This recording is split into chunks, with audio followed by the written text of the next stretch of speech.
ആ വീട്ടിലെ ഉമ്മയുമായിട്ട് ഒത്തുപോകാൻ പറ്റില്ല എന്നൊക്കെ പറഞ്ഞതിന് ശേഷം ഞങ്ങൾ കോട്ടേഴ്സിലേക്ക് വരെ താമസം മാറ്റുകയും നല്ലൊരു ജീവിതം ഉണ്ടാകണം എന്നൊക്കെ പറഞ്ഞ് കാര്യങ്ങളൊക്കെ ഉപദേശിച്ചു കൊടുക്കുകയും ചെയ്തതാണ്. അതിനുശേഷം പിന്നീട് പലപ്പോഴും ഇവനിങ്ങനെ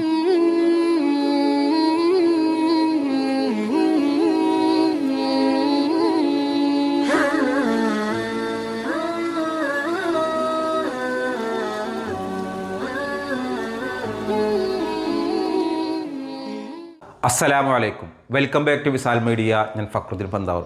വയനാട് മാനന്തവാടിയിൽ നിന്ന് കഴിഞ്ഞ ദിവസം ഞാൻ കേട്ടൊരു വാർത്ത. അഫ്സില എന്ന് പേരുള്ള 27 വയസ്സുള്ളൊരു യുവതി. ഇവർക്ക് 3 മക്കളുണ്ട്. ഒരു കുട്ടിക്ക് 11 മാസമേ പ്രായമുള്ളൂ.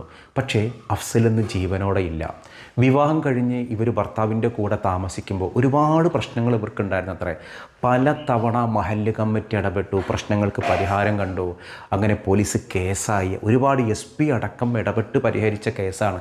പക്ഷെ സഹിക്കാൻ പറ്റാതെ ഇവർ ഒരു ദിവസം ജീവൻ അങ്ങോട്ട് ഒടുക്കി. ഇപ്പോൾ ആ ഒരു അഫ്സിലയുടെ വീട്ടുകാർ പറയുന്നത് ഈ മരണത്തിൽ സംശയമുണ്ട്, ഒരിക്കലും ഞങ്ങളുടെ കുട്ടി ഇങ്ങനെ ചെയ്യില്ല. വേറൊരാളെ കൈപ്പിടിച്ചിട്ട് മകളെ കെട്ടിച്ചയക്കുമ്പോൾ വാപ്പിയും ഉമ്മയും സ്വപ്നം കാണുന്നതും ആഗ്രഹിക്കുന്നതും മകൾ നല്ലപോലെ അവിടെ സന്തോഷമായിട്ട് ജീവിക്കണം എന്നാണ്. പക്ഷേ കെട്ടിച്ചു പോയ വീട്ടിൽ ഭർത്താവിൻ്റെ ഏക്കൽ നിന്നാണെങ്കിലും അമ്മായിമ്മയുടെ ഏക്കൽ നിന്നാണെങ്കിലും എല്ലാവരും പീഡിപ്പിക്കുന്ന ഒരവസ്ഥയാകുമ്പോൾ ചില പെൺകുട്ടികൾ വന്ന് പരാതി പറയില്ല. കാരണം ആ ഉമ്മയും വാപ്പിയും വിഷമിക്കണ്ടെന്ന് കരുതിയിട്ട് തന്നെ വീട്ടുകാരോട് അങ്ങേയറ്റം എത്തുമ്പോഴാണ്, സഹിക്കാൻ പറ്റാതാകുമ്പോഴാണ് പലരും പറയുക. പറഞ്ഞാൽ തന്നെ നമ്മൾ ഈ പറയുന്ന പരിഹാര മാർഗ്ഗങ്ങൾ ഇങ്ങോട്ട് ഇറങ്ങിപ്പോരേ എന്ന് പറഞ്ഞാൽ പല ആളുകൾക്കും ലൈഫിൽ നിന്ന് ഇറങ്ങി വരാൻ പറ്റില്ല. അങ്ങനെ പറ്റാതാകുമ്പോൾ പിന്നെ ഇവർ ആ ഒരു മുല കുടിക്കുന്ന ഒരു 11 മാസം പ്രായമുള്ള കുഞ്ഞിനെ പോലും ഓർക്കാതെയാണ് 27 വയസ്സുള്ള അഫ്സില ഈ കടുങ്കൈ ചെയ്തത് എന്ന് ആ കുടുംബം പറയുന്ന വാക്കുകളൊന്ന് കേട്ടോക്ക്. ഇതിന് മുമ്പ് പലപ്പോഴായിട്ട് ഇവർ തമ്മിൽ കുടുംബ വഴക്കും അടിയും പ്രശ്നങ്ങളും, ഇതിനു മുമ്പും ഒരു തവണ കൊല്ലാൻ ശ്രമിച്ചിട്ട് ഞങ്ങളൊക്കെ പാതിരാത്രിക്ക് പോയി ഗവൺമെൻറ് ഹോസ്പിറ്റലിൽ അഡ്മിറ്റ് ആക്കുകയും അന്ന് തന്നെ പോലീസ് കേസും പിന്നെ DSPയും മാനന്തവാടി SP ഒക്കെ ഇടപെട്ടിട്ട് അത് ഒരു അവസാന ഘട്ടത്തിൽ കോംപ്രമൈസ് ആക്കിയിട്ട് പിന്നെ വീണ്ടും നല്ല നിലയിൽ പോകാം, ആ വീട്ടിലെ ഉമ്മയുമായിട്ട് ഒത്തുപോകാൻ പറ്റില്ല എന്നൊക്കെ പറഞ്ഞതിന് ശേഷം ഞങ്ങൾ കോട്ടേഴ്സിലേക്ക് വരെ താമസം മാറ്റുകയും നല്ലൊരു ജീവിതം ഉണ്ടാകണം എന്നൊക്കെ പറഞ്ഞ് കാര്യങ്ങളൊക്കെ ഉപദേശിച്ചു കൊടുക്കുകയും ചെയ്തതാണ്. അതിനുശേഷം പിന്നീട് പലപ്പോഴും ഇവനിങ്ങനെ ടോർച്ചർ ചെയ്യുക, മാനസികമായിട്ട് പീഡിപ്പിക്കുക, ശാരീരികമായിട്ട് പീഡിപ്പിക്കുക, ഇതൊക്കെ ഇവള് എന്നോട് പേഴ്സണലായിട്ട് പറയാറുണ്ട് പലപ്പോഴും. പിന്നെ ആങ്ങള എന്ന നിലയിൽ എന്നോട് എല്ലാ കാര്യങ്ങളും തുറന്നു പറയുന്നതാണ്.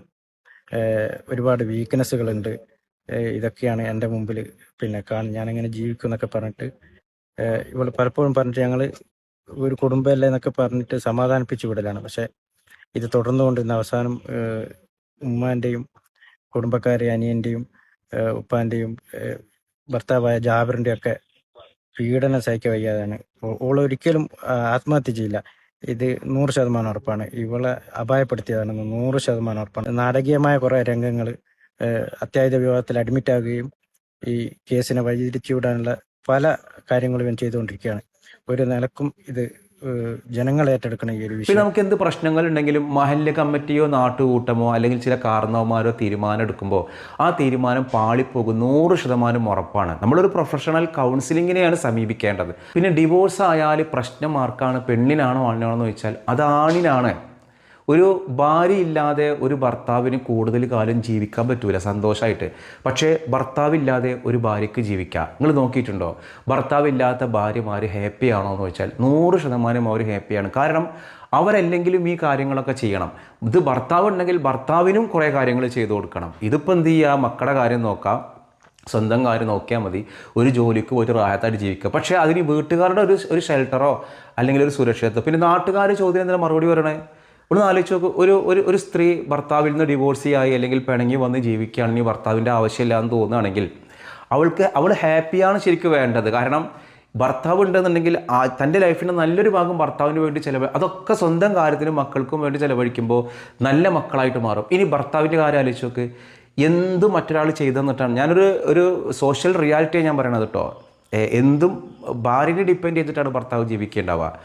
അതില്ലെങ്കിൽ അയാൾ ഒരിക്കലും സന്തോഷവാനാവില്ല. അയാളുടെ ദൈനംദിന കാര്യങ്ങളിൽ നല്ലൊരു പങ്കും ചെയ്തു കൊടുക്കുന്നത് ആരാണ്? ഭാര്യയാണ്. അവിടെ ഭാര്യ ഇല്ലാതാവുമ്പോൾ, ഒരു സ്ത്രീ ഇല്ലാതാവുമ്പോൾ അയാൾ സത്യം പറഞ്ഞാൽ ഈ സങ്കടം പുറത്തേക്ക് പറയില്ല. അപ്പോൾ രണ്ടു കൂട്ടർക്കും നഷ്ടങ്ങളും ലാഭങ്ങളും ഉണ്ട്. അപ്പോൾ ഡിവോഴ്സ് ആവുക എന്നുള്ളതിന് ഞാൻ പ്രോത്സാഹിപ്പിച്ചു നിങ്ങൾ അർത്ഥം കൊടുക്കരുത്. ഇങ്ങനെ ബുദ്ധിമുട്ടിയിട്ട് ജീവിക്കുന്നതിനേക്കാൾ നല്ലത് സ്വന്തം നിലക്ക് ഒന്ന് ജീവിക്കുക. അതിന് നമ്മൾ നന്നായിട്ട് പഠിച്ചെന്നൊരു ജോലി വാങ്ങണ സാഹചര്യം ഉണ്ടാവണം. പുതിയ തലമുറ പലപ്പോഴും ഇത് ഭയക്കണ്, കല്യാണം കഴിക്കാൻ ഭയക്കണ്. പറ്റൂല എന്നുണ്ടെങ്കിൽ ജീവിതം അവസാനിപ്പിക്കല്ലേ വേണ്ടത്, ഇറങ്ങി വന്ന് ജീവിക്കുക, വീട്ടുകാർ സപ്പോർട്ട് ചെയ്യുക. ഇൻഷാ അല്ലാഹ് നമ്മൾ ആ കുട്ടിക്ക് വേണ്ടി പ്രാർത്ഥിക്കുക. അഫ്സല, അള്ളാഹു ആ പെൺകുട്ടിക്ക് മഗ്ഫിറത്ത് കൊടുക്കട്ടെ, മർഹമത്ത് കൊടുക്കട്ടെ. കൂട്ടത്തിൽ ഇൻഷാ അല്ലാഹ് വളരെ ഗൗരവപ്പെട്ടൊരു കാര്യം പറയാനുണ്ട്. നമ്മുടെ പ്രിയപ്പെട്ട പലരും ഗൾഫിലാണ്. ഗൾഫിൽ വീണ്ടും സംഘർഷങ്ങൾ ഉരുക്കൂടി. ഇന്നലെ കുവൈത്തിൽ ഇറാൻ്റെ ഡ്രോൺ ആക്രമണമുണ്ടായി. അവിടുത്തെ പ്രധാന വിമാനത്താവളത്തിൽ വലിയ അപകടമുണ്ടായി. ഒരു ഇന്ത്യക്കാരനായ ഒരു മൻസൂർ അഹമ്മദ് എന്ന് പേരുള്ള 19 വയസ്സുള്ള ഒരാൾ കൊല്ലപ്പെട്ടു. ആ മനുഷ്യൻ ഇറാൻ്റെ ശത്രുവല്ല, അമേരിക്കക്കാരനല്ല, ഇസ്രായേൽക്കാരനല്ല. ചില ആളുകൾക്ക് ഭയങ്കര മനസ്സംതൃപ്തിയാണ്. കണ്ടില്ല, അമേരിക്ക തോറ്റു, ഇറാൻ തോറ്റു, ഇസ്രായേൽ തോറ്റു. ഒരുപാട് ജീവിതങ്ങളാണ് തകരുന്നത്. ഇറാൻ്റെ ആക്രമണം ഇന്നലെ ബഹ്റൈൻക്കുണ്ടായി, കുവൈത്തിക്കുണ്ടായി. കുവൈത്തിൽ വലിയ നാശനഷ്ടങ്ങളുണ്ടായി. ഇതുവരെ ഇന്ത്യക്കാർ 10 പേര് മരണപ്പെട്ടിട്ടുണ്ട്. അതിൽ ഇന്നലത്തെ ആക്രമണത്തിൽ മലയാളികൾക്കടക്കം ഗുരുതരമായ പരിക്കേറ്റിട്ടുണ്ട്. ഇപ്പോഴും വീരവാദങ്ങൾ മുഴക്കുക. ഒടുവിൽ ലോകവ്യാപകമായിട്ട് എതിർപ്പുണ്ടായപ്പോൾ ഇറാൻ പറയുന്നത് അത് ചെയ്തത് ഞങ്ങളല്ല എന്നുള്ളതാണ്. ഇന്നലെ ഇറാൻ്റെ ഒഫീഷ്യൽ പേജിലൊക്കെ ബഹ്റൈനെയും കുവൈത്തിനെയും ആക്രമിച്ചതൊക്കെ വളരെ അഭിമാനത്തോടു കൂടി പങ്കുവെച്ചവരാണ് ഇറാനിലെ ഈ ഒഫീഷ്യൽ പേജുകൾ. പക്ഷേ ഇതിപ്പോൾ ലോകവ്യാപകമായിട്ട് എതിർപ്പുണ്ടായപ്പോൾ അത് ഞങ്ങളല്ല, അത് അമേരിക്കയുടെ തന്നെ മിസൈലുകൾ എന്ത് ചെയ്തതാണ്, ലക്ഷ്യം തെറ്റി പതിച്ചതാണ് എന്നൊക്കെ കാര്യങ്ങളാണ് പറയുന്നത്. അല്ലാഹു അഅലം, അമേരിക്ക നിഷേധിച്ചിട്ടുണ്ട്. ഇപ്പോൾ എന്താണ്, ഈ ഹോർമുസ് കടലിടുക്കിനടുത്തുള്ള ഒരു ദ്വീപിൽ, ഒരു ദ്വീപ് സമൂഹത്തിൽ ഇറാൻ്റെ ആ ദ്വീപിൽ അമേരിക്ക ആക്രമണം നടത്തി. ആ ആക്രമണം നടത്തിയതിന് പ്രതികാരമായിട്ടാണ് ഈ കുവൈത്തിലും അതേപോലെ ബഹ്റൈനിലും ഇറാൻ ആക്രമണം നടത്തിയത്. അതോടുകൂടിയിട്ട് ഇപ്പോൾ ദാ ഇറാന് ചെയ്തെന്താ പറയുക, ഇറാൻ്റെ ധൈര്യം സമ്മതിക്കണം. ഇറാന് അമേരിക്കൻ പടക്കപ്പൽ ആക്രമിച്ചു. അമേരിക്കക്ക് വലിയ നാശനഷ്ടങ്ങൾ ഉണ്ടാവുന്നുണ്ട്. ഇസ്രായേലിൻ്റെ ലക്ഷ്യം വംശീയ ഉന്മൂലനമാണ്. അതായത് മുസ്ലിം മത രാഷ്ട്രങ്ങളുമായിട്ട് ഭയങ്കര ഫൈറ്റാണ്. UAE നിൽക്കുന്ന ഒരുപാട് ആളുകൾ കുടുംബം ഒന്ന് സന്തോഷമായിട്ട് കഴിഞ്ഞിരുന്നു പറഞ്ഞാൽ ഈ യുദ്ധം മൂലം എത്ര പേരെ ജീവിതം പോയത്. ഗൾഫിൽ നിന്ന് നാട്ടിലേക്ക് വന്ന പല ആളുകൾക്കും ഗൾഫിലേക്ക് തിരിച്ച് വരണ്ടെന്നാണ് പറയണത്, കമ്പനി വരണ്ടെന്നാണ് പറയണത്. പലരും ഇങ്ങോട്ട് വരണില്ല, വന്നാൽ ജോലി നഷ്ടപ്പെടുന്നുള്ള ആശങ്ക. ഒരു 8-9 വർഷം പിറകിലേക്ക് പോയി UAE പോലെയുള്ള രാജ്യങ്ങൾ. യുദ്ധം ഒരു സ്ഥലത്തും ഒരു രാജ്യത്തും ജയങ്ങൾ ഉണ്ടാക്കിയിട്ടില്ല. ഒരുപാട് പേരുടെ ജീവിതങ്ങൾ തകർത്തിട്ടേ ഉള്ളൂ. എന്നിട്ട് എന്താണ് നേടുന്നത്? എത്രയോ മലയാളികളുടെ കുടുംബങ്ങളിൽ കണ്ണീരാണ്. ഗൾഫ് മേഖലയിലൊക്കെ ഈ യുദ്ധം തുടങ്ങുന്നതിൻ്റെ 1 വർഷം മുൻപ് വരെ എന്തൊരു സമാധാനമായിരുന്നു. ഒരുപാട് ടൂറിസ്റ്റ്, ഒരുപാട് ഇൻവെസ്റ്റ് സാധ്യതകൾ, ഇങ്ങനെ ലൈഫ് മുന്നോട്ട് കൊണ്ടുപോവുക. ഇതെന്താണ്, അവനവൻ്റെ മനസ്സംതൃപ്തി. യുദ്ധം ചെയ്തിട്ട് ആര് തകർന്നാലും വേണ്ടില്ല, എൻ്റെ ഉള്ളിൽ എൻ്റെ അപരമതം എന്ത് ചെയ്യണം, തകരണം, എൻ്റെ ഓപ്പോസിറ്റ് മതങ്ങൾ ഇല്ലാതാവണം. ഈ ഒരു ചിന്ത, ഇറാൻ്റെ ചിന്ത ഇസ്രായേൽ ഭൂമി ലോകത്തുനിന്ന് ഇല്ലാതാവണം. ഇസ്രായേലിൻ്റെ ചിന്ത ഇറാൻ ഒരു തരത്തിലും വളരാൻ പാടില്ല. ഞാനിന്ന് ചോദിക്കുന്നൊരു ചോദ്യം ഇതാണ്, കുവൈത്തിലും അതേപോലെ ബഹ്റൈനിലൊക്കെ നടത്തിയ ആക്രമണങ്ങൾ ഇറാൻ നടത്തിയ ആക്രമണമാണ്. പക്ഷേ ഇപ്പോൾ അവർ പറയുന്നത് ഞങ്ങൾ ചെയ്തതല്ല. ഇത് നിങ്ങൾ ഏതാണ് വിശ്വസിക്കുന്നത്? ഇത് ഇറാൻ നടത്തിയ ആക്രമണമാണോ അതോ അമേരിക്കയുടെ സൈനിക താവളത്തിൽ നിന്ന് ലക്ഷ്യം തെറ്റി വന്ന ആക്രമണമാണോ ഉണ്ടായിട്ടുള്ളത്? ഏതാണ് നിങ്ങൾക്ക് തോന്നിയെങ്കിൽ നിങ്ങൾ താഴെ ഒന്ന് കമൻറ്റ് ചെയ്യാം. മറ്റൊരു ദിവസം മറ്റൊരു വീഡിയോയുമായി വീണ്ടും കാണാം.